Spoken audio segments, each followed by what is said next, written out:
Welcome to Gooseberry Bridge Farm. I have been totally slacking on videos. Not really on videos, but on editing and actually putting them on the YouTube. So there we are. We are in the garden right now, and I'm just gonna show you what the tomatoes look like now. We've done three or four tomato videos this spring, and I kind of quit when they started looking bad, but they really aren't bad. They're producing a ton of tomatoes and some really good size ones, so I'm going to show that to you. Okay, so here are our tomato plants. I kind of stopped pruning, and I stopped tucking them in, and all of the things that I said on the other videos. You can see some of them are very prone to this fungal disease. So like, look, all the leaves are dead up. I mean, this is probably 6 foot high up here, and that's a lot. But look at this monster. There's little bugs on there. Anyway, that's a huge tomato. This one is huge and starting to turn. That one is really big. These are Abe Lincoln tomatoes, and so are these. Then there's some other big ones down here. I believe, see what this is, like all fungusy. But I mean, that's what we were trying to prevent by tying them up like this, and it has helped. I mean, they would be dead by now if I hadn't done this much. But there's some more really big tomatoes. And they're doing fine. We'll get all of these tomatoes off, and here's another one that's turning. This is the Brandywine Row. You can see they actually, some of them have some bad leaves, but like these plants look really pretty healthy considering it is mid-August in southwest Missouri. I've got my sunflowers down here. This is the basil. It's all been cut once and it's come back, so I've got to cut that again. My bush beans are looking pretty rough. The green row is the jade beans, and they are still producing enough for, I mean, we canned a ton, freeze-dried a ton of beans, plenty for the year off of those 2 rows. The dragon tongue beans, obviously something's going on with them, some kind of rust or something. They're just not happy. So they're going to seed, and the jade beans I'm still picking, and they're producing enough for me to keep eating them, which is cool because none of my pole beans really made anything. I planted pole beans on this fence up here, and something is growing on them, but I think those are volunteer runner beans and not regular pole beans, and they're barely blooming. So these are our dry beans. I've picked 2 quarts of dry beans off of there so far. They're navy beans. We've got a bunch of peppers here. There's some more tomatoes over there. Our cucumbers are all dead. Our squash are all dead. That happens with organic gardening in a place where you have lots of squash bugs. This is all ground cherries and tomatillos. They are doing well. If I actually remember it, if they really should be supported by some kind of like cages or something, but whatever. We're getting plenty because I kind of overplanted. Some overflow. Bell peppers. These are all of the kind of winter squash. Like, we've got some of whatever this is called. I'll have to put it on the screen. But these make like a big, long, huge butternut squash looking thing when they mature, but like at this size, they are like a zucchini. So I've been eating those like zucchinis because we don't have any zucchini anymore because the squash bugs and cucumber beetles killed them all. So this was supposed to be an aisle. It's not, but I'm trying to show you what these squash look like when they get big. You can see it down there. See that big squash? But this whole row is like, and there's some like pumpkin-y looking things on this row too that are just starting to produce. I've got loofahs on this side.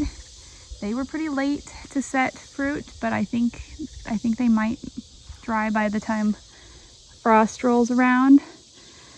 And you can tell looking at this that there's some squash bug damage and there's the yellowing leaves and stuff, but really overall these plants look really healthy, and I haven't done anything as far as pest control other than like kind of occasionally picking off random squash bugs, because I'm not going to just walk by them. I'm going to kill them. So anyway, these went up to the top of this tunnel, these tomatoes, I don't know if you can see that, and then blew back down. So that's what happens when they're so tall that you can't, like you can tell on this one. They were growing up over the top of the tunnel, but I couldn't reach it. It's like 8 or 10 feet up there, and so they are blown down now. This is our sage, it's looking good. Mugwort's taking over everything. These are our sweet peppers. Oh, I bet I have a hornworm here. This one is missing a lot of leaves, but I don't see him. Based on how many leaves are gone, I would expect a pretty big hornworm to be hanging out there, but I'll have to check on that later. It's kind of getting sunny now. Oh, we got bell peppers. Oh, peppers. My peppers are kind of falling over, but that happens. I'm seeing some of them have tomato cages, but mostly I just let them fall over. The only time I really don't like to do that is when they start getting sunburned. Some of these are just huge though. Look at this. Look at this guy, he's ripening. I'm gonna make some salsa today. These are blot sweet peppers. They are very productive and very tasty. But I'm making salsa later today, so I'll come out and get all these ripe peppers soon. I attempted a fall garden this year. I kind of always attempt a fall garden and it always fails miserably, but this was our potato bed, so it was already all just dirt and some leaves after we pulled the potatoes up. So I put the fabric back down and just poked a whole bunch of seeds in the holes to see what would happen. And bush beans are doing really good. This is all, there's some carrots there, but there's like 2 carrots that survived. This bok choy is all just eaten up by bugs. Some of these look like they might be some kind of radish, actually. I don't know. Radishes and bok choy and kale and all that stuff kind of come up looking the same. So, but yeah, this was all lettuce and it is gone. Like something ate it down to the ground, some kind of insect. This section was peas, and you can see some of them still, but they are just all eaten up by what? Oh, there we go. There's who's eating our peas. Oh, let's see if I can focus. These little worms. And I sprayed BT. Oh, that one was actually like squished. Maybe that one ate the BT. But anyway, so we planted new peas over here yesterday. Hopefully we still have time. It's mid-August, so they should have been in a couple weeks ago. This whole row is bok choy and more radishes. And some of it's up. This was planted later than this side, and this side over here looked great. And then the bugs found it, and it's like everything is just full of holes and horrible. But that's why I don't normally plant a fall garden, because something eats it because it's fall. But we're gonna just keep throwing stuff out here and see what happens. I also have some fall stuff over here in this mess. This is the fun part. This is why I need to get weed fabric in the rest of the garden, because see the weed fabric's over there. The strawberry patch is full of weeds, but they die in the winter and then I pull them out, and yeah, there's more seeds, but we just don't have time to keep up with it. This area really needs some weed fabric. There's weed fabric here, but you can't tell because the weeds are just leaking in. Here's our cold frame. I cleaned this out a couple weeks ago and started spraying these young kale plants with the BT to keep the worms off of them. And they're kind of recovering. Like this kale over here really shows how well it can recover. It was like this because of the cabbage moths, and I started spraying it with BT, which is organic, if you're interested in looking into that. Anyway, look how good this looks now. So that's all coming back. The same thing with these beets. They're coming back now that they aren't getting eaten. And then these little tiny things all came up in here, but something is still eating them. These are mostly, it looks like baby kale plants from where the kale that was here before went to seed, but they were all over this whole dirt area. They just came up on their own, and they are they're just getting eaten up. So I can always plant kale later in the fall, since this is a cold frame, after the bugs are kind of done, and it still does fine over the winter.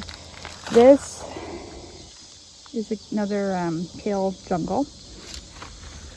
These leaves are huge. I don't even know what variety this is. This is all sweet potato vines. I'm not even sure which containers. These are planted in tubs. I don't know what they're planted in. They've grown over everything. And there's some more kale right there. This tub is supposed to be lettuce, and it is. I mean, the lettuce is right here, and it's gone to seed. And I've been just kind of taking the seeds and putting them back in there. And then if I can get that out of there, I'll probably have fall lettuce. Anyway, there's our asparagus over there. The weeds actually look a lot better than they did last year because I treated them with salt and weeded all of it late spring. There's still some weeds in there, but I can't get to it because of the strawberries this time of year. So we just kind of let it do its thing. And last year we had quite a bit of asparagus, so I think it'll be all right.